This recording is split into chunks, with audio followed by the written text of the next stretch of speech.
Bem, bom dia a todos. Muito obrigado pela presença de vocês. Eu sou o professor Marcelo Nides, pró-reitor acadêmico do Instituto Mauá de Tecnologia. Vou fazer a mediação desse encontro com o professor Luiz Roberto Lizacuri, conselheiro do CNE. E estão aqui comigo o professor Adriano Cancellier, professor Cláudio Frankenberg, professor Flávio Dias Maia, Adriano e Flávio da Universidade Federal de Santa Maria e o professor Cláudio da PUC Rio Grande do Sul vão atuar aqui também na mediação. Agradecer inicialmente a presença do professor Cury. Professor Cury, esse encontro aqui ele é um desdobramento do ENBEC. O ENBEC é o Encontro Nacional sobre Ensino de Engenharia Química. Ele acontece a cada 2 anos, juntamente com o COBEC, Congresso Brasileiro de Engenharia Química. E lá no ENBEC aparecem discussões, né, pertinentes aí principalmente ao ensino de graduação. E neste ano, o assunto que tomou conta lá das nossas discussões, dos grupos de trabalho, o assunto que mais gerou dúvidas para todos os participantes, foi a questão da curricularização da extensão, que, claro, tem uma associação aí com as novas TCNs, mas a preocupação preponderante ali, principal do pessoal que participou, foi da curricularização da extensão. Então, surgiu essa ideia de convidá-lo para uma intervenção aqui. Claro, a gente abriu o convite também para outros professores, né, embora tenha sido um desdobramento aí dos professores da engenharia química, mas a gente tem aqui professores da engenharia de várias instituições, não só das que foram mencionadas e não só da engenharia química. Então, eu pedi que o senhor faça uma apresentação sobre as motivações da curricularização da extensão, fique à vontade para um preâmbulo. E as dúvidas principais que apareceram naquele encontro e que a gente vai ter oportunidade de debater com o senhor também, conforme as pessoas forem colocando suas perguntas no chat, dizem respeito a questões mais operacionais, né? Por exemplo, um TCC de um aluno ou de um grupo de alunos que tem uma característica extensionista, ele pode ser considerado naquela carga horária de extensão? Um excedente do estágio obrigatório que tem uma característica extensionista pode ser considerado por uma atividade de extensão? Esses são exemplos de dúvidas que surgiram e, na medida que forem aparecendo outros questionamentos aqui, a gente vai selecionando para apresentar para o senhor. Professor Cury, muito obrigado mais uma vez pela sua presença. Com a palavra, professor.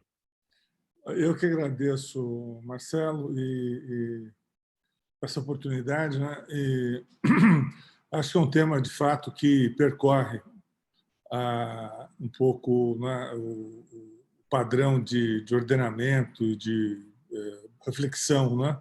Para não dizer preocupação, porque sempre tem essa expectativa também de ser uma ordem, né? E toda a ordem deve ser bem cumprida, etc. Então, eu começo um pouco a fala por aí.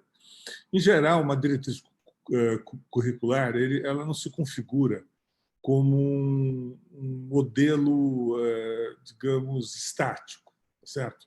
Uma diretriz curricular é um documento flexível, é uma diretriz, não é? Tanto é que se você pegar o artigo 8º da diretriz, que diz o que a diretriz prevê, está só lá projetos, está definido, digamos assim, programas, projetos, cursos, oficinas, né?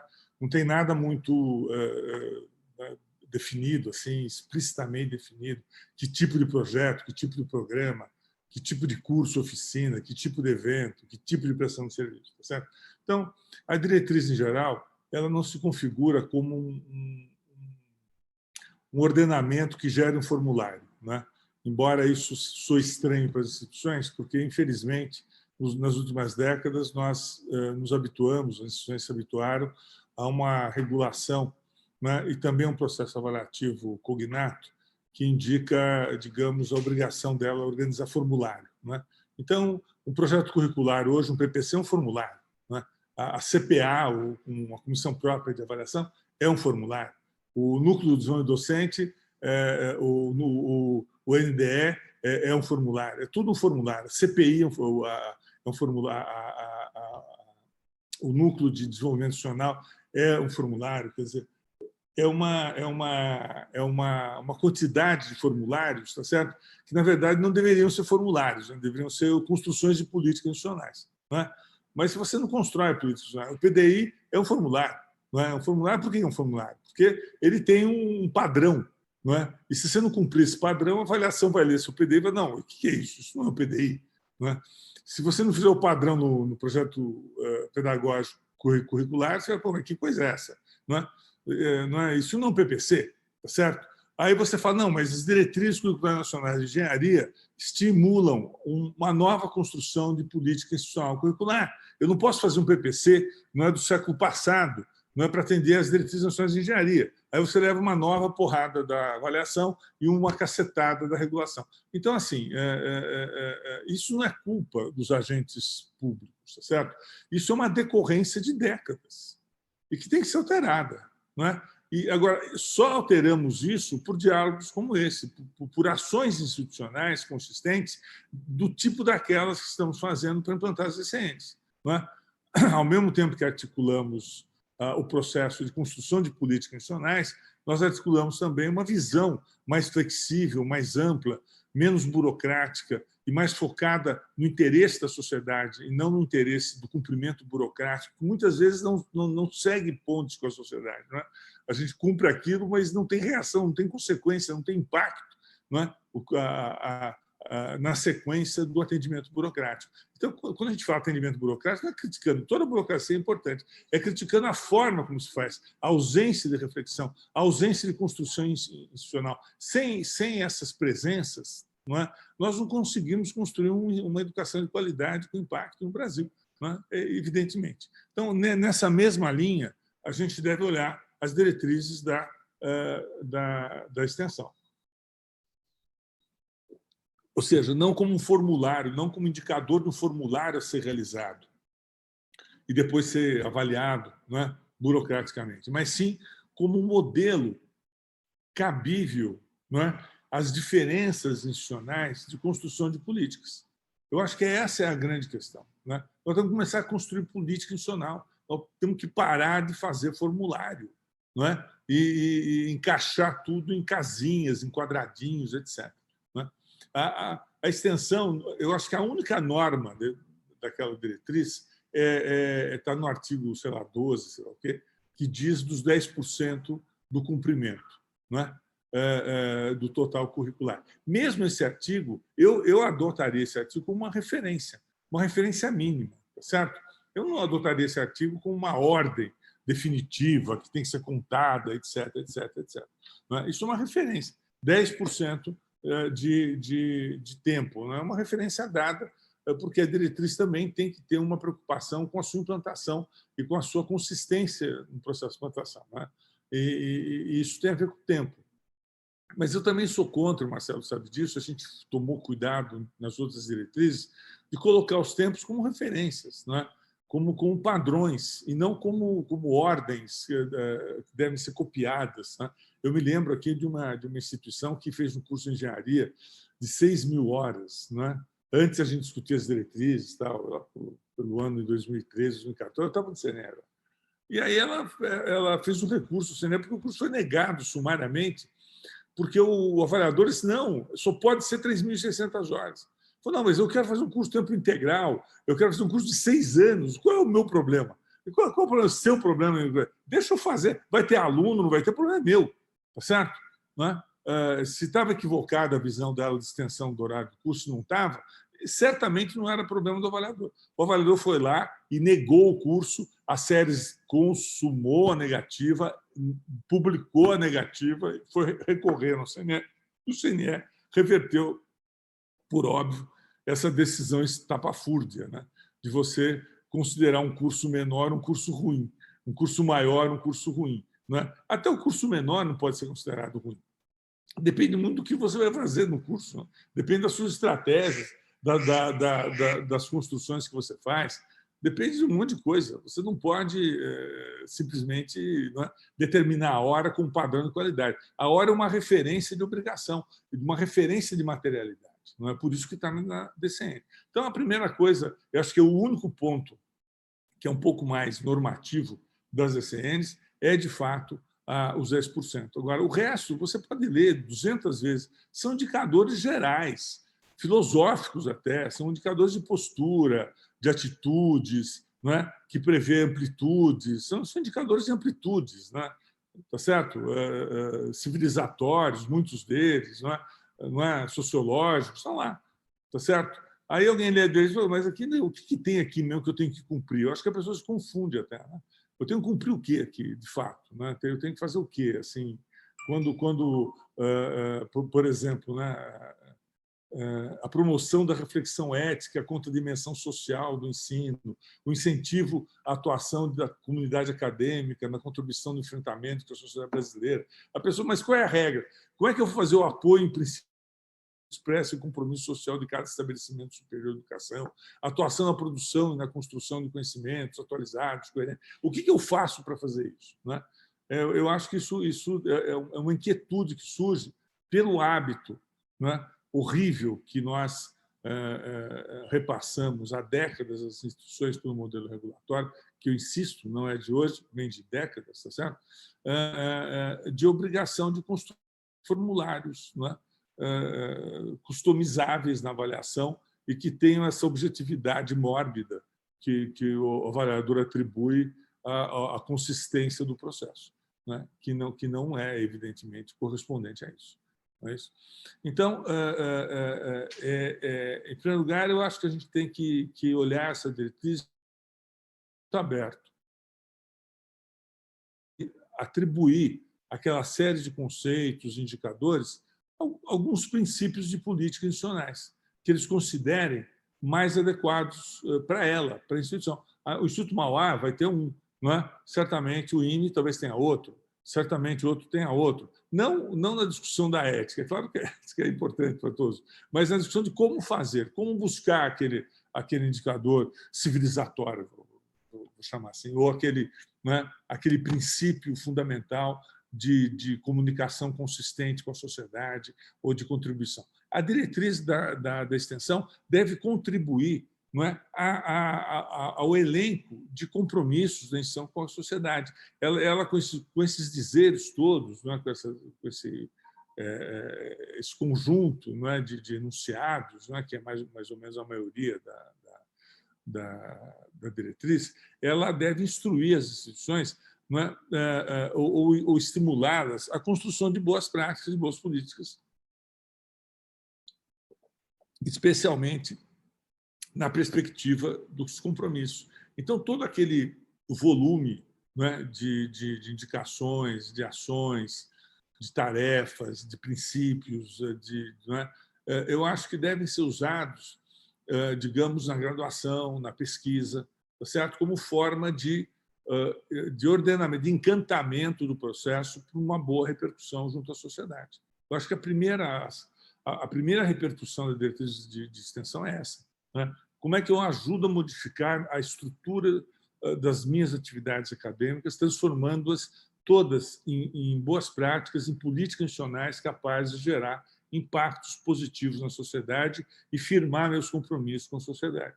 Obviamente, o Instituto Mauá tem compromissos bem estabelecidos, então ele faz uso desse conjunto de indicativos, não é, como um portfólio de agenda mesmo, não é, Marcelo?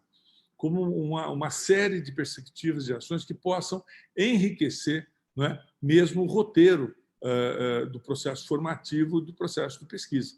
Tá certo? Então, a extensão tem esse cabimento de enriquecer esse roteiro. Eu acho que isso é muito importante.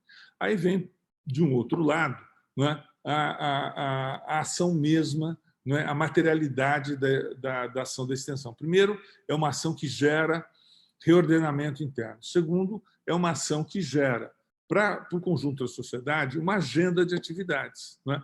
Também elas relacionadas à formação e à pesquisa. Né? Não tem cabimento eu estabelecer uma política de extensão, uma prática de extensão, aparteada dos meus princípios curriculares, aparteada da minha organização e agenda de pesquisa. Né? Não produz o menor sentido uma coisa dessa natureza. Evidentemente, eu vou fazer uma ação extensionista, não é, de suporte à população, seja de que natureza for, não é, de suporte à população, digamos, transferência tecnológica, motivadora de inovações, de práticas de inovação nas empresas, não é? Fazendo cursos ou fazendo atividades que expandam um pouco o entendimento sobre essa complexa, não é? Sociedade de inovação ou de inovação no mundo social, não é? Que é uma ação interdisciplinar que vai do mercado financeiro a posturas sociológicas do trabalho, etc., etc. Não é só ter ideia e enfiar o equipamento na máquina e estar inovado. A gente sabe que não funciona assim. Então, tudo isso, evidentemente, é uma expressão dos cursos de engenharia, por exemplo. Não é? Os cursos de engenharia têm essa vocação inovativa e têm esse intuito de formar profissionais inovadores.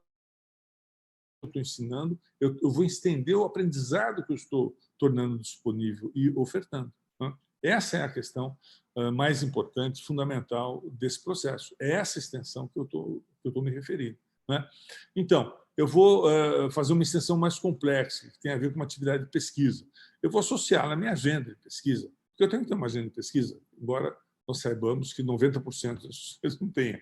Mas eu acho que é importante que tenha agenda de pesquisa, que a extensão estimule uma agenda de pesquisa, extensão, quer dizer, agenda institucional, né? Que a extensão coloque, né? Assim, qual é a mais relevante pesquisa, a segunda mais relevante, a terceira mais, em relação ao impacto, em relação à minha história, em relação ao meu, digamos assim, padrão de compromisso com a sociedade, etc., etc. Né? É assim que é uma agenda.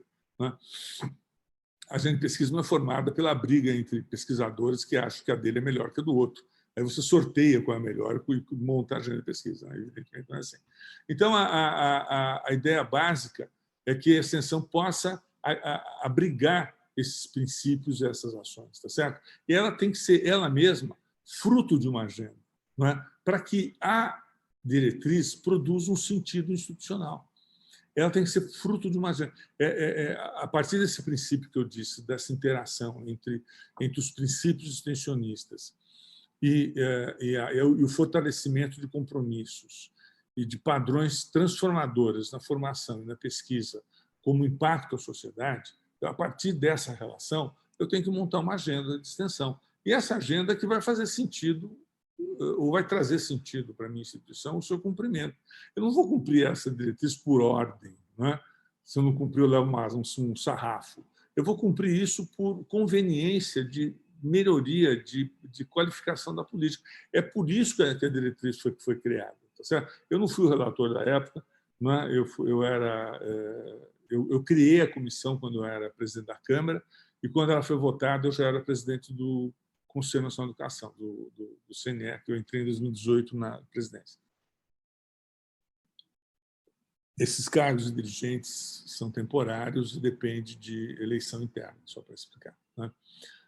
Eu deixei de ser presidente em 2020, não obstante eu ter sido reconduzido também a um outro mandato. Mas o fato é que eu não acompanhei o delinear assim profundo, né? Que eu acho que o relator dessa diretriz foi o Gilberto Garcia, mas ele foi muito influenciado por esse discurso que eu estou fazendo aqui, que o Conselho Nacional de Educação passou a fazer desde 2015, mais fortemente. Desde que a gente começou, acho que a engenharia foi bom para a gente, porque também nós mudamos nosso discurso em relação à diretriz. Nós próprios começamos a entender a diretriz não como instrução formulária, não como uma instrução burocrática das instituições, mas sim como uma construção de novas políticas institucionais curriculares. Eu acho que essa foi uma diferença importante, que começou a se delinear com as diretrizes da medicina em 2014, mas foi ganhando força e corpo na discussão da engenharia, que acabou influenciando 5 ou 6 outras diretrizes, entre as direito, veterinária, educação física, o diabo. Bom, o diabo não, porque as pessoas não gostam que eu fale diabo, mas qualquer coisa, o conjunto. Pronto. O que eu queria, então, indicar é isso. Agora, por exemplo, eu vou pegar a pergunta que você me fez, né? Que é o que alguém fez para você. Um professor, o próprio estudante. Posso incluir meu CTC, meu PPC, meu projeto de final de curso, no como uma atividade extensionista, eu vou lhe dizer com toda clareza, sinceridade, que você sabe que eu tenho. Essa pergunta não faz o menor sentido, não traz o menor cabimento. Essa é uma pergunta para enfrentar um mundo burocrático. Essa é uma pergunta para se defender da regulação e da avaliação. Tá certo? Portanto, ela não está errada desse princípio, porque, evidentemente, as instituições são atacadas pela regulação e pela avaliação. Antes que o portador da pergunta brigue comigo, eu vou dizer que ele não está errado. Não é? Mas, no entanto, ela não produz sentido, não é, desse ponto de vista mais amplo, de construção de política institucional. Por que diabo eu vou aproveitar o meu trabalho de final de curso, tá certo? Para a extensão? Por que diabo eu vou aproveitar alguma atividade que eu vinha fazendo para a extensão? Ou essa atividade não tem sentido, ou a extensão não tem sentido. É igual aquelas atividades complementares, né, criadas no mundo acadêmico para preencher buraco, tá certo? Até hoje nunca... olha, você sabe muito bem que eu fui do MEC de 2007 a 2012. Eu fui o responsável pela consolidação e a regulação da Lei de Diretrizes Básicas, da LDB, para a educação superior, e fui responsável por aquele monte de portaria que a gente iniciou o processo de avaliação e regulação do país em 2007, 2008, 2007, né? Para ser bem claro, e também pela implantação das diretrizes, que não havia diretriz, era currículo mínimo até então. Só que nós fizemos um jeito que foi um jeito inicial, não havia nada antes, tá certo? Esse jeito inicial, no entanto, ele tomou um rumo, não é, autorreprodutivo, como se a gente perdesse o controle sobre ele. Ele foi se autorreproduzindo como um fator regulatório avaliativo, onde cada vez mais a regulação começou a ordenar a avaliação. Não é? E a gente não teve, nessa trajetória, força para fazer uma alteração global, mesmo porque nós estávamos no início de um processo e mudá-lo radicalmente, vendo, né, mesmo do ponto de vista do aperfeiçoamento, seria naqueles 2, 3 anos muito complexo. Mas nós somos corresponsáveis por o que está aí hoje, por décadas de digamos assim, de conservação, né, e de, na minha opinião, indicações limitadas, né, e de estímulos muito limitados às instituições. A avaliação e a regulação acabou cumprindo um desígnio original da época, que é o de proteger a sociedade do mal feito, né? Quando, na verdade, a avaliação e a regulação deveria estimular as instituições a cada vez mais aperfeiçoar a formação para um país melhor, né? Então, a avaliação e a regulação nasceu com limites, pondo limites às instituições, quando, na verdade, a gente deveria nascer colocando avenidas, espaços, perspectivas. Tá certo? A avaliação no começo ela tinha um sentido um pouco diferente do que tem hoje, muito mais autônomo em relação à regulação, mas ela foi se autorreproduzindo, se aproximando nessa autorreprodução. Ela nunca sofreu uma análise transformadora para valer. Não é coisa que nós estamos tentando fazer no CNE há algum tempo, tá certo? Eu relato, inclusive, uma comissão para saber se a gente, pelo menos, consegue deixar para o Ministério o que seria essa alteração, formalmente indicando caminhos, passos, etc. Né? E os cuidados a se fazer isso para que também não se perca o processo avaliativo, que ele é importante, até mesmo com proteção à sociedade, ele é claramente importante. Né? Mas, evidentemente, eu não culpo nem critico esse tipo de questão, mas eu tenho que atribuir a ela essa ausência de sentido ao que se espera do processo de extensão. Esse processo de extensão tem que ser incorporado, internalizado e produzido a partir de atividades. Quer um exemplo de atividades que podem ser comuns e podem, digamos, não reproduzir tempos insanos? Né? Se você realiza na formação, na pesquisa, uma série de ações, né, adequadas, né, a oferta de conteúdos que possam se vincular às competências, por exemplo, práticas remotas, práticas que não sejam estágios, mas práticas como forma de substituição de aulas em sala de aula. Não é? Ações didáticas vinculadas à pesquisa de substituição de aulas em sala de aula.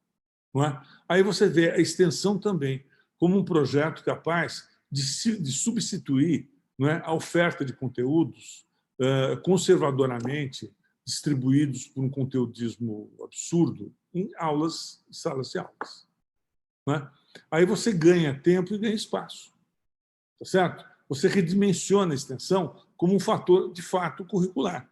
Não é? Ao mesmo tempo que você contribui com a sociedade numa política ativa extensionista, você constrói, não é, para os estudantes, para a formação, uma série de perspectivas, não é, e de aprendizados a partir daquela experiência, capaz de suprir, muitas vezes, uma etapa da competência que seria dada por conteúdo conservador convencional em sala de aula e iria, como você sabe muito bem, não é, dilacerar a competência, não é, e iria assumir mais uma vez uma visão conteudista com aquele projeto de competências na parede, mas o professor dando aula, não é, ao vivo acaba destruindo e queimando aquela parede, tá certo? Porque o conteudismo vence a competência, não é?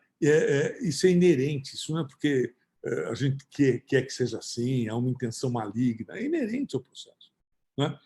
Ou bem organismo é o currículo por competência, ou bem organismo os currículos por conteudismo. Né? E é muito claro. Né? Para ter visibilidade da competência, tem que ter maior o quê? Maior protagonismo de estudantes. Tem que ter o estudante como um fator de produtor de conhecimento.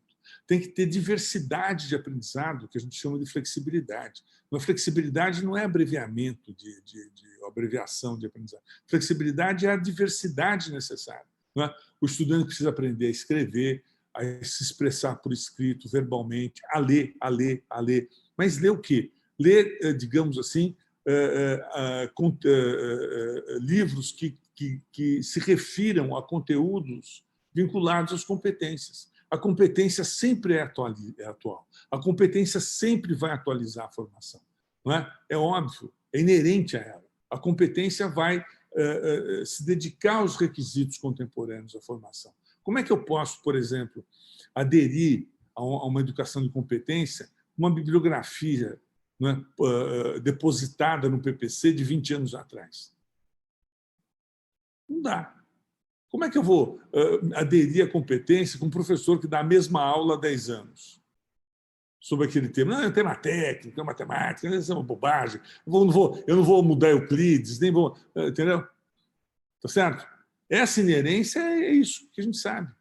Não é? O professor não percebe que quando você vai contribuir com o conteúdo da competência, você não tem que romper com os gregos, tá certo? Você tem que adaptar o processo de aprendizado para o estudante aprender e fixar aquilo diante da sua formação e da sua visibilidade de agregação à sua sociabilidade como egresso, ou seja, ao mundo do trabalho que ele vai se inserir.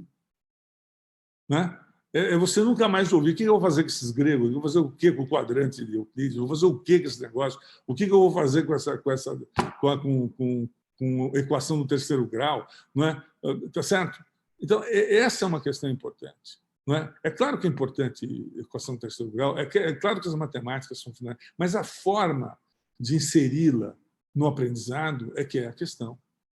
Você se lembra a briga feroz que tivemos com as diretrizes curriculares, quando decidimos não pôr as disciplinas lá, dizendo que a questão não eram as disciplinas, a questão era como nós vamos ofertar as disciplinas numa perspectiva de competência. Não é? Você se lembra que grandes engenheiros de grandes escolas brasileiras queriam meu fígado. Não é?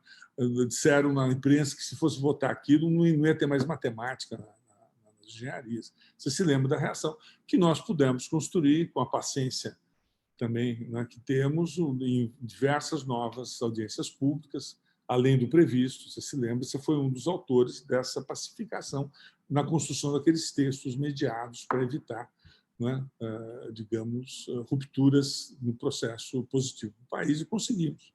Né? Aliás, eu te agradeço aqui publicamente, você foi muito importante na época. Né? Mas, enfim, é aquilo. Né? É aquilo. É aquele temor que está dentro do coração de cada professor, que está dentro do coração de cada PPC, né? Está dentro do coração de cada avaliador.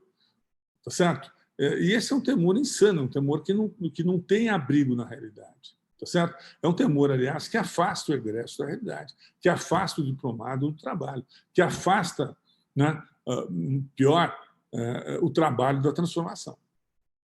Né? Quando ele arruma emprego, ele vira um funcionáriozinho conservador. Se ele cair numa empresa conservadora, acabou.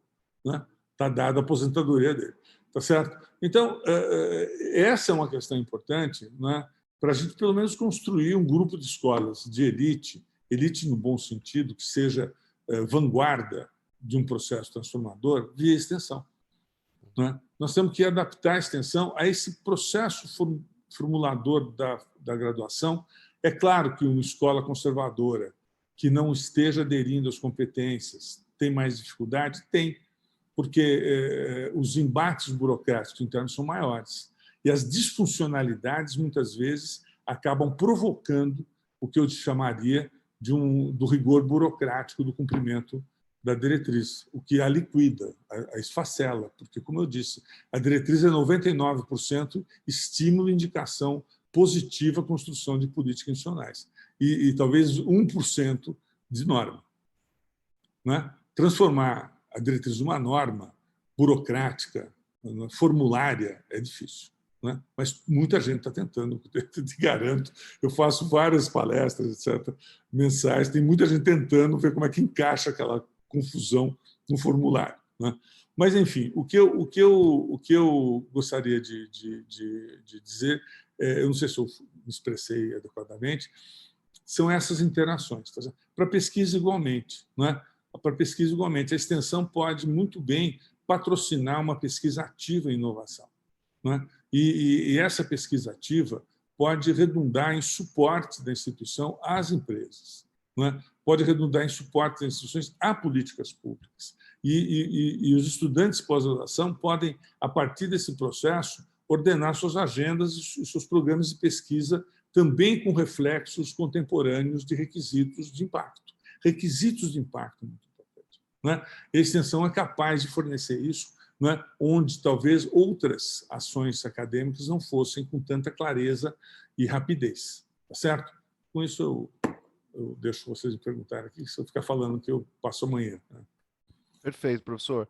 Eu vou pedir para as pessoas presentes que coloquem as suas perguntas no chat para que a gente possa ir selecionando as questões. Enquanto isso acontece, professor, eu vejo o seguinte, né? O senhor disse, a ação ela não é a parteada. Né? Então, evidentemente, isso a gente vê no espírito da resolução, que a extensão, né, ela deve permear todo o processo pedagógico, né? Todo o currículo é um novo modo de se ver o currículo com a extensão de fato presente, permeando todo o processo.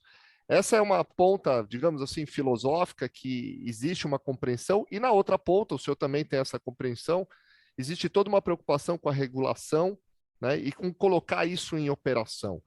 E eu acho que especialmente a extensão causou um desconforto na comunidade, né, de professores, porque quando você fala em oferecer 10% de uma carga horária elevada para todos os seus estudantes, já existe um débito, né? Todo mundo já começa devendo, né? Porque todo mundo tem projeto de extensão, mas ninguém tem projetos de extensão em quantidade e devidamente, digamos assim, permeando o processo de ensino, de modo a oferecer abrigo para esses 10% para todos os estudantes. E aí eu vejo como, de certa forma, natural que todo mundo vá buscar, até nessa filosofia de considerar a extensão realmente como parte do processo, vá buscar a extensão também em pequenas iniciativas, né? Por exemplo, tem lá um professor que tem um projeto de uma disciplina, aí em vez de colocar um projeto fictício, ele coloca um projeto que dialoga com a sociedade de alguma maneira e tem essa permeabilidade, essa entrega que está prevista no conceito da extensão. E aí a gente tem assim, aí a pergunta pode ser que ela pareça muito operacional, muito sem sentido, mas a pergunta que vai aparecer assim, eu posso usar um projeto de uma disciplina como extensão? Né? E acho que o contexto é esse. Se houver um diálogo claro com a sociedade, embora seja uma iniciativa circunscrita a alguns alunos, né, me parece natural que isso seja aceito. E na questão do TCC, Eu também não vejo assim o TCC em si, para todos, independentemente do aluno, ser considerado como uma atividade extensionista, mas em casos em que você tem ali um projeto de TCC ou a própria iniciação científica que tem um caráter, né, existe realmente um diálogo, uma entrega de valor para a sociedade, a dúvida das pessoas embora isso seja pontualmente, seja uma característica que vai contemplar alguns alunos e não o itinerário comum de todos, se isso pode compor o grande leque de atividades extensionistas daquele currículo. Porque a preocupação que eu vejo dos colegas é realmente de encontrar projetos, né, extensionistas que deem abrigo a toda essa demanda, e aí naturalmente começam a lançar mão de atividades mais pontuais. Enquanto o senhor responde essa minha dúvida, essa minha pergunta, que eu vejo aparecer constantemente em discussões aqui dentro e também fora, eu vou pedir para os colegas já irem preparando as próximas questões. E conto com a participação aí, a interação dos que estão presentes. Temos 95 pessoas presentes, professor, um bom número. Maravilha. Tá. Não, veja, Marcelo, essa é uma abordagem semântica, tá certo? Ou seja, ela produz entendimento. É diferente da abordagem sintática, que não produz entendimento, só produz preenchimento, tá certo? Uhum. Então, nós temos que separar essas abordagens. Né? Eu sou um aluno de um programa curricular consistente e meu TCC trata sobre inovação ou trata sobre propriedade intelectual. Eu posso desenvolver o meu TCC como uma atividade extensionista, eu posso levar a minha reflexão para a sociedade como uma extensão e, a partir daí, fortalecer o meu aprendizado até para a minha conclusão do TCC? É claro que sim. É claro que sim. Isso é uma coisa. Outra coisa é você começar a redistribuir atividades para bater os 10%. Não é? E está aí todo o sentido um pouco da minha fala, que é importante, porque é o que acaba impregnando um pouco as nossas reações. Não por culpa nossa, mas por... Se não houvesse essa pressão toda regulatória avaliativa, eu não teria feito esse discurso. Tá certo? Questões dessas não surgem naturalmente, elas surgem por reação, de autodefesa. Né? Uhum. Então, infelizmente, a gente tem um procedimento regulatório avaliativo do qual as pessoas têm que se defender. Né? Isso é muito complicado. Certo? Então, o que eu digo com muita clareza é claro que sim. Se eu tenho atividade, e eu dei vários exemplos do que você disse, até disciplinas cuja carga horária era prevista em sala de aula podem ser transformadas em atividade extensionista. A extensão desse ponto de vista da interseção com oferta de conteúdos adequados às competências vai bater muito mais que 10%. E não precisa fazer mais 10%. A ideia de fazer mais 10% de extensão é a ideia de segmentar a formação, é a ideia de segmentar o currículo, é a ideia de segmentar, cortar em pedacinhos, tá certo? O procedimento de pesquisa. O que não leva a um bom resultado. Nenhuma segmentação leva a um bom resultado. Tá certo? A gente segmenta aquilo que precisa ser isolado. A gente não segmenta o que vai ser aproveitado. Então, a ideia estratégica essencial aqui é justamente essa. Eu vou fazer um TCC cujo tema pode ser ordenado e traduzido em atividade extensionista, ou posso fazer uso dela para reforçar conteúdos de aprendizagem para o meu próprio TCC e para a minha própria conclusão de curso, maravilhoso. Não, eu tenho um TCC, todo mundo tem TCC. TCC é uma atividade que não impõe aula. É uma atividade isolada. Bom, aproveita que é isolada e faz extensão. Aí não dá. Eu tenho atividade complementar. Vou fazer o que ela? Vou pôr extensão nela. Aí dá 10%. Aí não dá. Por mais cuidadoso que você seja com conteúdo do que você vai fazer, por menos que você engane ou faça uma coisa enganosa, não vai alcançar o resultado esperado, porque é uma questão semântica, ou seja, de significante e de significado. Você vai produzir um significante com padrão de significado. Por mais dedicado que você seja, honesto, ético, não vai funcionar. O modelo não vai funcionar. Sim. Entendeu? Então, o que é importante entender é o seguinte: TCCs podem ser orientados para a extensão, de maneira geral, podem, desde que isso esteja no projeto pedagógico institucional, esteja na política institucional curricular, esteja presente no padrão completo de curricularização da extensão. Aí não é um TCC, e todos podem ter essa visão, porque todos pode-se atribuir a todos uma política extensionista, uma visão extensionista, uma visão de prática, não é? Complementar a todas as outras, no fator essencial da aprendizagem, da síntese do aprendizado final. E essa pessoa de TCC, se ela está fazendo um curso na maior, ela já é uma pessoa que entendeu as competências, as etapas anteriores de competência, ela vai aproveitar muito mais essa parte. Não é? Então, isso pode ser projeto final também, não precisa ser só TCC, estou lendo aqui na coisa, não é? Claro. Seja o que for. E pode ser também projetos parciais de graduação. Por que só o TCC? Né?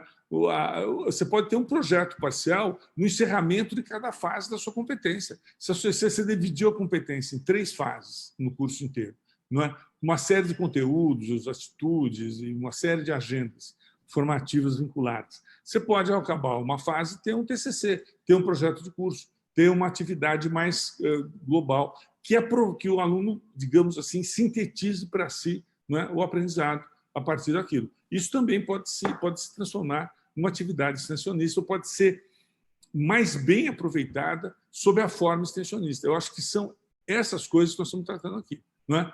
E não tratar a extensão nem como uma atividade segmentada, ou seja, é uma boa extensão, só que não tem nada a ver com a projeto de graduação, não comunica com a pesquisa. Né? O aluno sai da sala de aula, vai fazer extensão, volta para a sala de aula, não dialoga, não sabe o que é. O professor não quer saber, ele não quer saber. Né? Só o projeto de extensão, só o coordenador de extensão é que acha lindo, né? Mas ninguém acha, ninguém sabe o que é. Né? Tá certo? E na pesquisa também. Tá certo? Perfeito. Meu orientador acha que é uma extensão de saco, que vai tirar meu tempo, etc, etc, etc. O que vale mais a pena? Fazer aquela questão atrasada e conservadora de disciplinas de mestrado e doutorado ou fazer um bom programa de extensionista de suporte à reflexão em torno da pesquisa com conteúdos ofertados adequados, não é? E não ficar recuperando com o conteúdo da graduação, não é? Que você já esqueceu, e você vai esquecer esse também, porque você esqueceu o outro, vai esquecer esse. Tá certo? Então, assim, são escolhas institucionais. Não é? E eu tenho certeza que essas escolhas, mesmo no ambiente conservador, atrasado, não é? E de baixa efetividade da sociedade, que é um modelo decenal regulatório avaliativo, mesmo assim, você pode construir de forma a não, digamos assim, tornar inviável uma avaliação externa ou uma regulação externa. Você tem várias ferramentas, você pode, digamos assim, apresentar isso com a burocracia que eles esperam. Perfeito, professor. Cláudio, Adriano, Flávio. Eu já vou começar aqui. Professor Cury, de novo, né, agradecer pela sua participação. E eu acho que antes de fazer um questionamento, uma das coisas que a gente tem observado muito nos encontros e quando a gente discute muito a questão da curricularização, desculpa, a gente tem notado que as instituições estão indo para 2 linhas. Uma é a criação de disciplinas extensionistas, ou seja, eu vou ter um conjunto de disciplinas que caracterizam, e dentro dessas disciplinas tu vai ter atividades extensionistas. E a outra eu deixo, né, ou desenvolvo uma série de atividades e vou juntando essas atividades para caracterizar os 10% de carga horária que o aluno desenvolve. Como seria mais ou menos semelhante às atividades complementares, que tu tem que justificar um percentual de carga horária para, né, identificar isso. Então, nesse sentido, a gente vê muitas dúvidas, né, em relação ao pessoal que está indo por uma linha e que está indo para outra linha. Né? Então, são 2 pontos aí que caracterizam, por exemplo, como a gente estava falando do TCC. Né? O TCC, no caso de colocar a disciplina de TCC ou a disciplina de projeto de curso, é um pouco complicado, porque daí tu estaria caracterizando que todos os trabalhos, daí tu teria que ter um trabalho bem além, como o senhor falou agora no final, de que todos os alunos venham a desenvolver alguma coisa, né, vinculado. E tem, né, aquela questão, um aluno fez um trabalho vinculado a, então aquela parte, aquele entrar naquelas horas de. Isso é uma situação. E eu já queria emendar uma segunda pergunta, já deixar o... Isso não é uma pergunta, isso que eu falei é mais uma contestação do que a gente está vendo. E deixar uma pergunta que a gente já discutiu isso, eu acho que num dos últimos encontros presenciais que a gente teve lá em Brasília, quando a gente estava discutindo as DCNs, a questão da avaliação, né? Como os cursos vão ser avaliados, isso agora, desculpe, porque eu não me lembro quem foi que questionou isso também, para quando faz avaliação de reconhecimento de curso, a parte do INEP, né? Quando o INEP vem avaliar o curso, como fica, porque hoje a gente sabe que os instrumentos de avaliação não estão levando em conta ainda, né, a questão da extensão, né? Então, se isso já tem alguma coisa. Depois nós temos mais perguntas. Tá. O Cláudio, só faz a pergunta da segunda parte, que eu não entendi o... A pergunta da segunda parte é essa questão do INEP, da avaliação. Tá? Como é que fica isso? Né? Porque hoje, se a gente pega todos os formulários, quando se faz avaliação de reconhecimento, de recadastramento, não tem. Né? Não. Então, isso é uma dúvida que tem também... Tem um indicador, mas não tem como analisar. Exato. Né? Como é que vai ser feito isso, se tem alguma previsão de... Putz, tá. Como é que é, Marcelo? Eu respondo 1 a 1, assim? Melhor? Não sei. A gente tem várias perguntas. Responde essa. Só responder essa um pouco mais longa e depois você faz blocos de 2 ou 3, acho que é melhor. Sim. Tá bom, então já vou pedindo para o Adriano, o Flávio aqui também já selecionando as perguntas, tá bem? Vamos lá. Tá. Bom, então assim, é muito interessante essa tua pergunta, porque será uma tendência, tá certo? Quando eu não tenho solução para o caso, eu faço uma disciplina. Eu crio uma disciplina, tá certo? Vai aumentar a minha carga. Não, dane-se, mas eu vou criar uma disciplina, porque quando vier aqui o avaliador, está aqui a disciplina de extensão. Não é? Não tem nada menos razoável que isso. Tá certo? Nada. A disciplina de extensão não produz o menor cabimento. Não é? A disciplina de extensão é para matar a solução da resolução e, mais uma vez, se proteger com vontade, não é? Com escudos da avaliação e da regulação. Por quê? Porque extensão não é uma disciplina, extensão é uma ação. Nós estamos querendo rediscutir, redefinir as disciplinas convencionais. Nós estamos dizendo que os currículos por competência revêem as disciplinas convencionais, que os limites dados às disciplinas são artificiais e não correspondem, não é, ao aprendizado contemporâneo das engenharias, por exemplo. Tá certo? Que as disciplinas motivam literatura atrasada, motivam planejamento conteudista e que elas devem ser revistas desse ponto de vista. Tá? Então, a gente quer mudar o conceito, não o nome, não pode ter, mas o conceito de disciplina para ações mais ativas, para pedagogias mais ativas, com mais ampla participação dos professores, etc., dos estudantes, etc. E dos professores também. Tudo isso que eu estou falando, o professor ganha uma relevância imensa. Né? Então, veja, o que eu acho é que essa tentativa de disciplinarizar a extensão não é curricularizá-la. Né?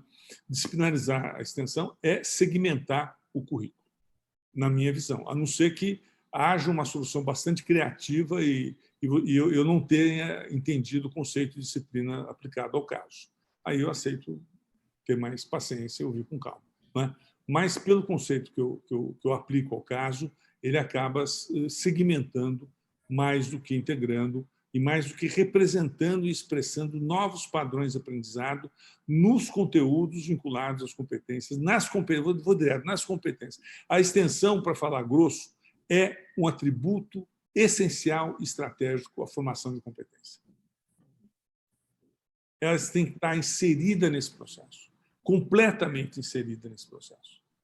Tá certo? Não é? Ela não pode ser segmentada nesse processo. Não é? E ela tem um papel muito importante também na pesquisa. Então, uma vez que a gente desestimula os pedaços, né, fazer a ação por pedaço, né, e mesmo interpretar pedaços. Né? Eu fiz uma disciplina, mas fiz um trabalho de fim de curso onde 20% foi muito presente na extensão, mas 80% não foi. Então, eu vou começar a espedaçar a ação do estudante e fazer uma contagem final. Eu cheguei a 10% aqui, teve 20% de não sei quantas horas ali, teve não sei o que lá. Não produz o menor sentido. Entendeu? Quer dizer, na verdade, nós temos que entender a extensão não como um indicador de contagem. Aí nós erramos. Não devia ter posto aquele 10%, daquele jeito que foi posto. Tá certo? Eu acho que uma autocrítica aqui. Acho que nós votamos aí errado. Talvez até possamos rever esse processo. Não é possível estar no mínimo 10%, além. Isso gera nas instituições hoje, a gente não percebeu digamos assim, o impacto desse artigo. Maior preocupação é os 10%. É claro, evidente. Né? Ninguém está discutindo, não é, a sócio-interação, não é, bioinclusiva, evidente. Né? Nós estamos discutindo os 10%, evidente. Né? Então, o que eu acho é eu tenho convicção que a instituição deve, por enquanto, driblar esses 10%, né? Mas não driblar resolvendo dessa maneira. Eu acho que ela tem que ignorar esse procedimento e entender a extensão como expressão organizada, um fator integrador de competências, tá certo? Um fator integrador de agendas de pesquisa e de impacto de pesquisa, de impacto da formação, mesmo que seja uma formação impactada por partes. Por exemplo, a cada fase de competência eu posso tentar impactar, não é, qual foi o aprendizado dos estudantes no processo de extensão. Não é? Aí, professor, não vai ter nem 10%, vai ser muito mais. Não é? Porque você está inserindo as coisas numa mesma composição. Essa interação é que importa. Tá certo? Bom, vamos para as próximas. Vamos lá. Em relação ao INEP, não tem nem o que dizer. Sim. O INEP nunca... Eu fui presidente do INEP e fiz um documento um pouco parecido com o que a gente está conversando aqui, né? Sobre o indicador de extensão. Qual é a caracterização desse indicador? Né? E dei um pouco dessas noções aqui nesse documento, e esse documento ele foi formalizado, eu até assinei uma portaria, mas parece que a sucessão da minha presidência não levou isso adiante e também não admitiu isso como uma possibilidade futura. Então, continua aparecendo no instrumento avaliativo a palavra extensão, né, sem, no entanto, descrever ou indicar às instituições o que é isso. Muitas delas apresentam o projeto Condom, outras apresentam projeto editorial da instituição, tá certo? Outros apresentam a ida à creche e a instituições de saúde no final de semana. É tudo legítimo, não estou criticando. Mas muitas fazem o que acham que é possível de se fazer para atender esse critério. Tá certo? E não há, digamos assim, que eu saiba nenhuma, por enquanto, nenhuma ação no sentido de reordenar. Nós temos um bom diálogo com o INEP, estamos tentando também conversar com ele sobre essa questão, e acho que essa questão deve também impactar o processo avaliativo pelo próprio interesse do INEP, da agenda do INEP. Vamos adiante. Perfeito, mestre. Professor Adriano, da Federal de Santa Maria, selecionou duas perguntas, Adriano? Duas perguntas, se já houver, para o professor Cury já responde de uma vez. Tá certo. Então, bom, inicialmente, gostaria de cumprimentar todos os presentes, né, e ressaltar que, como comentou um colega nos comentários, é um momento ímpar essa oportunidade de discussão, porque a gente percebe que muitas dúvidas existem sobre esse processo de mudança, porque é um processo de mudança, né? A gente está incluindo no currículo uma atividade que até então era levada em paralelo, né? Todas as instituições têm atividade de extensão, mas não como agenda curricular, né? Então, a gente sempre tem dúvida de como incluir e como o professor Marcelo comentou antes, né, como dar acesso a todos os alunos para que eles sejam incluídos nessas atividades, né, que até então existiam de forma paralela, assim como a iniciação científica, né. Bom, dito isso, algumas dúvidas seriam aqui que a gente colocou. A primeira é se alunos que estão, a dúvida da professora Bianca, né? Se alunos que já estão atualmente poderiam executar as atividades em paralelo com os novos currículos, onde essa atividade é exigida dentro do próprio currículo, né? Acho que aí uma dúvida mais tranquila. Você repete, Adriano, essa questão? Se alunos que já ingressaram ou já estão cursando podem participar de atividades conjuntas com os alunos do novo currículo, que envolve a implantação dessas novas ECNs com as atividades de extensão no próprio currículo. Tá? E a questão do José Grimoni, né? Se aí essa dúvida vai um pouco na questão da característica da extensão, né? Então ele fez um textinho, mas eu vou para a dúvida principal, que a atividade de extensão ela deve ser vista como atividade com a sociedade externa e a universidade, ou poderiam existir atividades de extensão dentro do ambiente das escolas de engenharia ou da universidade, ou seja, se ela poderia ser mais localizada, né? Acredito que seja essa pergunta também é mais tranquila, né? E uma terceira, acho que pode ir em bloco, porque essa aqui envolve uma resposta mais direta, acredito eu. Se a atividade de extensão é uma pergunta do professor Alberto Tadeu, né? Às vezes esquece de colocar o nome, desculpa. Se essa atividade de extensão gerar conhecimento, né? Esse conhecimento ficaria a quem? Né? Teria a questão da transferência de tecnologia, no caso de envolvimento de indústrias, seria necessário algum regramento, né? Ou se as instituições poderiam definir esse regramento por si próprias, tá? Acho essas questões primeiras. Legal. Tá, então vamos lá. A primeira da estudante, qual é o nome dela mesmo, André? A primeira, o nome da aluna só. Você está mudo, acho. Bianca, eu acho. A primeira é da Bianca. Da Bianca, eu estava falando com o microfone mutado. Bianca. Quem é que você também não falou o nome? Só para eu me dirigir à pessoa. Também está mutado, se não me engano. A Bianca. E a última questão? A última é o Tadeu. É o Tadeu. Tadeu. Alberto Tadeu. Então tem a da Bianca, do José e do Tadeu. Isso. Bom, então, em relação à Bianca, eu diria o seguinte. Claro, a ideia das competências é uma ideia, inclusive, de interação entre estudantes, tá certo? E de perspectivas flexíveis de coparticipação, independente da série, em desafios, em questões, em relevâncias. Né? Isso, obviamente, tem que ser ordenado por docentes, né? por grupos docentes, que devem ter seu trabalho estruturado na questão das competências, né? Mas não diminuído, vai ser até aumentado. Mas pode, claro, que pode haver uma atividade de extensão, e a extensão, inclusive, pode ser práticas do tipo extensionistas podem ser, inclusive, um ótimo momento de interação entre estudantes de vários anos ou de vários níveis de conhecimento. Então, eu acho que sim, não só pode, como é necessário e importante. A segunda questão, eu não vou aprofundar tudo, senão a gente não sai daqui. Mas eu fico às horas depois, viu, Marcelo, para outros encontros responder. Em relação ao José,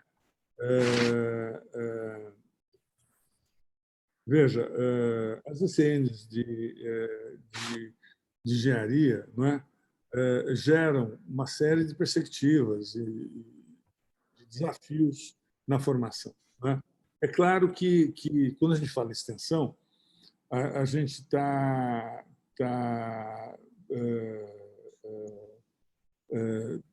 tratando um pouco da questão da interação entre a instituição e a sociedade, né? Essa é a grande importância da extensão.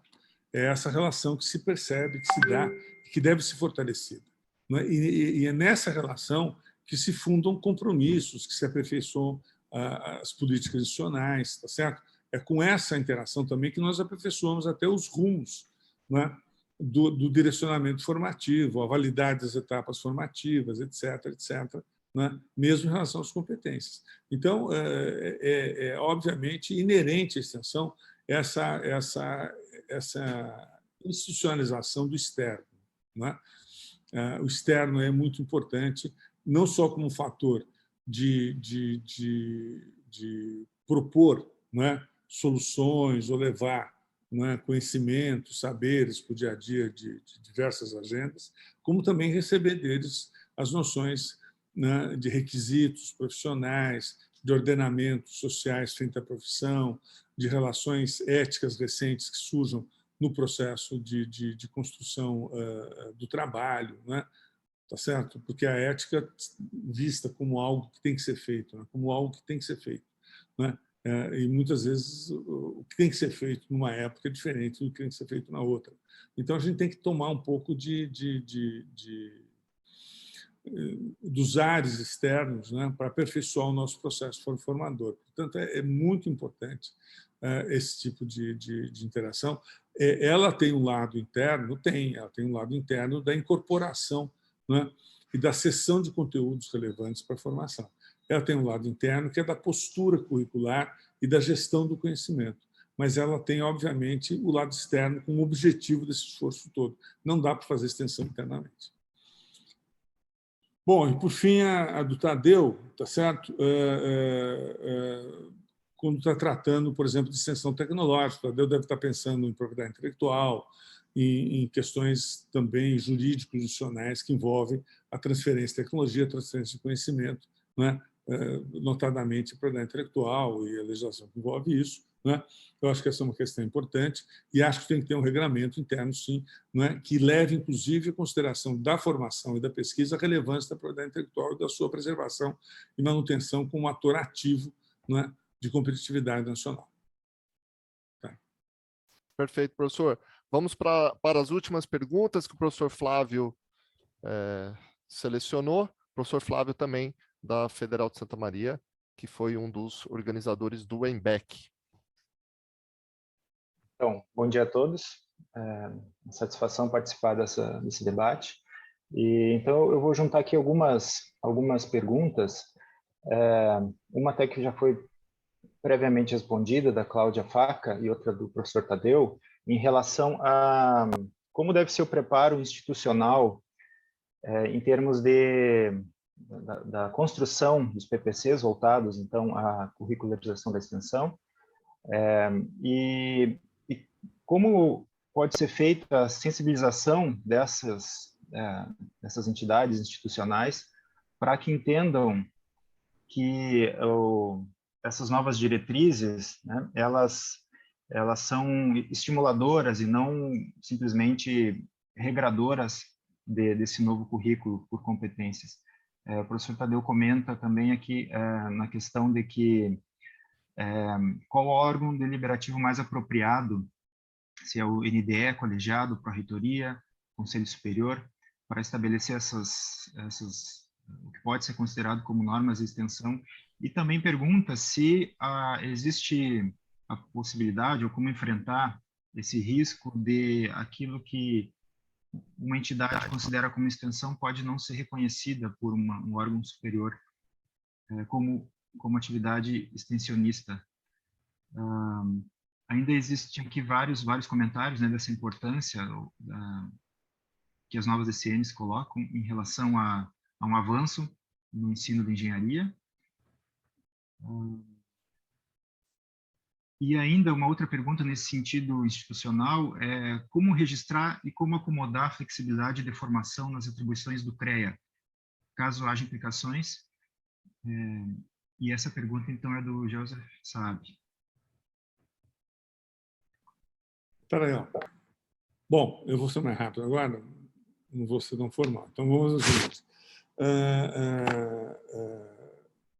Evidentemente, a primeira parte da questão se refere ao entendimento das instituições de educação superior do que sejam as novas diretrizes, não é isso, Flávio? Quer dizer, como é que isso se dá? E como que uma instituição pode ordená-la adequadamente e não confundi-la com um novo regulamento burocrático, apenas um currículo que substitui o outro, né? Bom, aí é o seguinte, nós estamos fazendo um trabalho imenso nesse sentido, né? O CNE, a MEI, e o sistema CREA-CONF e a ABENGE, especialmente, vem organizando um grupo nacional do qual o Marcelo Nitz participa, não é, que já tem uma classificação mais, digamos, aprimorada, não é, que é a nossa Secretaria Nacional Executiva da implantação das DCNs. Então, nós temos uma coordenação nacional por essas entidades, temos dezenas de especialistas, os melhores do país, vindos das melhores instituições. Nós temos muitas ações descritas em seminários, em etc.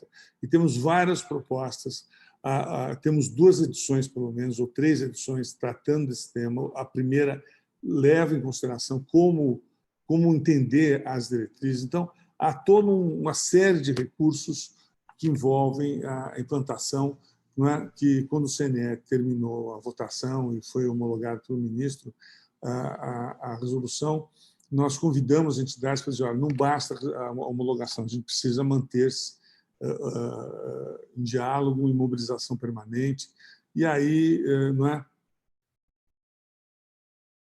Essas entidades, CNE, MEI, ABENGE, CREA-CONF, isso é importante, né? Ficamos juntos, refletindo sobre isso, e juntos, não nós mesmos, conosco, mas com especialistas como Marcelo, como Alessandro da FMG, como 3 ou 4 representantes da Politécnica, certo? Cardoso, né? E mais outros, também a UFRJ, a diretora a Cláudia, também vários outros integrantes, a FEI e o INSPER.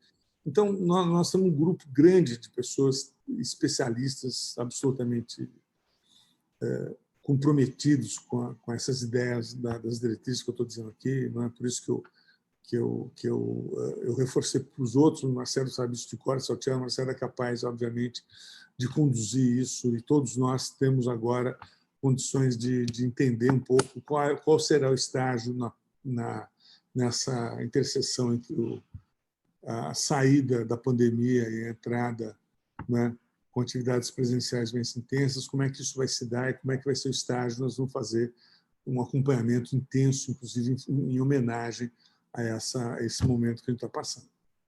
Mas a pandemia nós não paramos, fizemos várias atividades e distribuímos várias, digamos assim, indicações. Portanto, eu acho que isso vai facilitar o entendimento das instituições, não é? Do ponto de vista do estímulo, portanto, é isso, né? Agora, tem um estímulo que é decisivo, o estímulo regulatório avaliativo dos cursos de engenharia. E esse nós estamos tentando, fizemos a tentativa há cerca de um mês, né, Marcelo? Infelizmente não foi completada, né? Teve que ser adiada uma agenda que teríamos com o secretário das séries e com a presença do INEP, mas a presidente da CAPES está absolutamente à disposição, né? Mas o nosso problema fundamental agora é INEP e séries no sentido avaliativo regulatório. Nós estamos organizando uma nova agenda com eles para também, né, tornar, né, uniforme o mesmo procedimento de estímulo da parte da regulação e avaliação, que nós sabemos que é o fundamental, o estratégico e o essencial. E, internamente, veja, as instituições têm que saber como é que é a governança de uma política, porque não é só de um curso, não é só do NDE, é uma política institucional.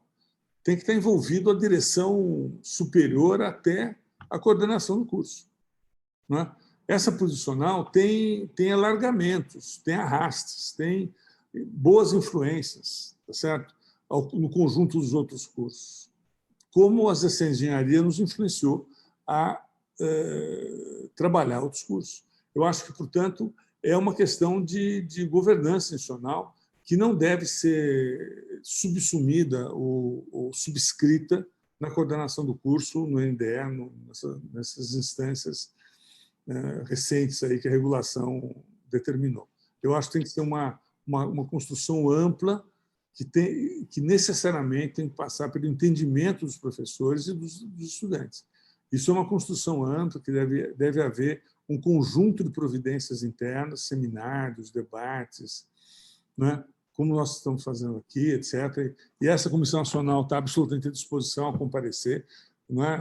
Agora, virtualmente, então ficou muito mais fácil, essa atividade. Então, é a construção de uma política institucional, que deve ter uma governança interna que necessariamente atinja a administração superior, né? Até, por várias vezes na USP, a gente teve debates, não, Marcelo, com o reitor sentado, a diretora da Poli sentada, os coordenadores do curso sentados, tá certo? Eu fui, pelo menos, numa que eu lembro que o Marcelo estava junto com todos os atores estratégicos institucionais ali, tá certo?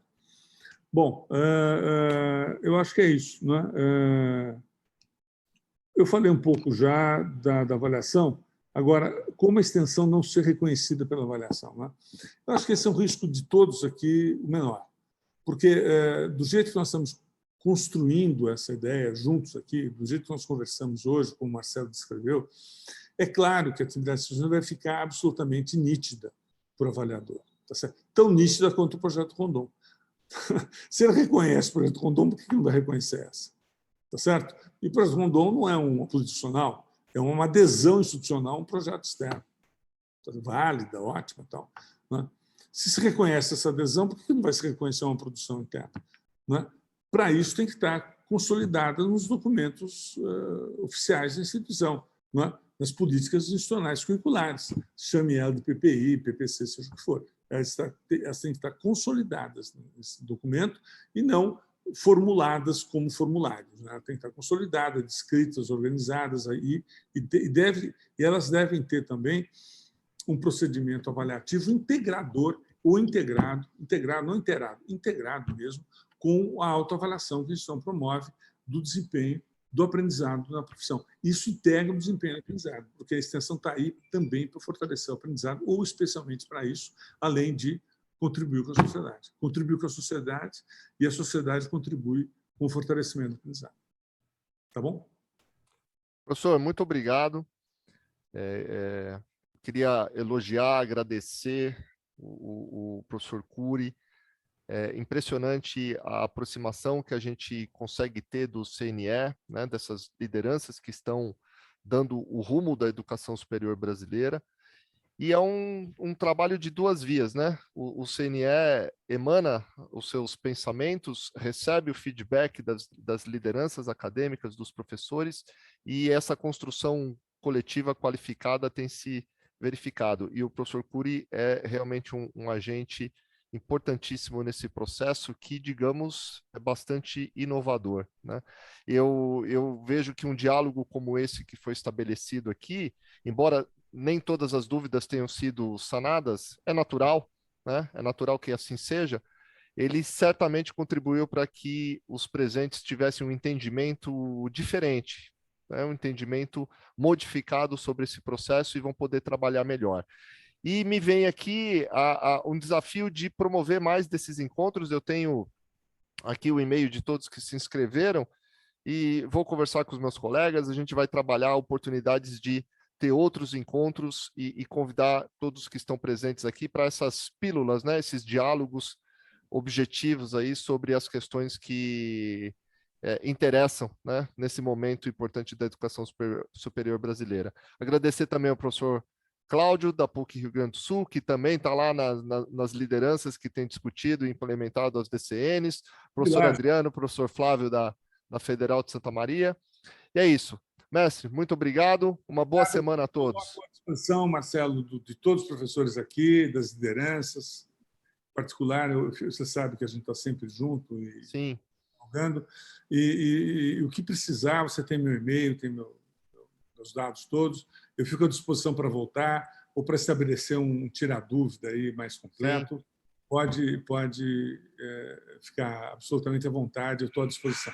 Obrigado. Vamos fazer isso ano que vem, sim, professor, porque acho que é importante que esse é um processo que tem que ir amadurecendo, né? Amadurecendo.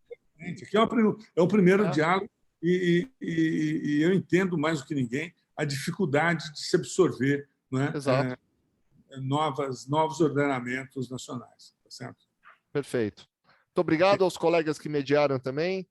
Um abraço, boa semana a todos. Obrigado, um abraço. Tchau. Um abraço.